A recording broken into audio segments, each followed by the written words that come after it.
In the world today, we have enough resources to solve most human problems. We can build cities, hospitals all over the world if we use resources. But if you conscripted all the money in the world, there's not enough money to build hospitals and housing all over the world and finance the education of students that want to go to college. But we do have enough teachers and enough buildings we can use for universities. We have the resources. Money is an interference because it limits our ability and it limits our dreams. The average person doesn't think of going on a world cruise because it's outside of their purchasing power. So we dare not dream. But once people are free of hunger, money, problems, paying rent, keeping a job to support their family, for the first time they can now dream and think of better worlds and different things.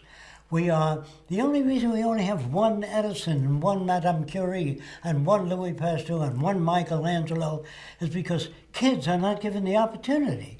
Like in America, it was possible at a time to buy a car for $5. I bought a car for $8, so we can take it apart in our garage. In Europe at that time, no kid could make a radio or buy a car. So Americans did lead for a while in invention because they had the facilities.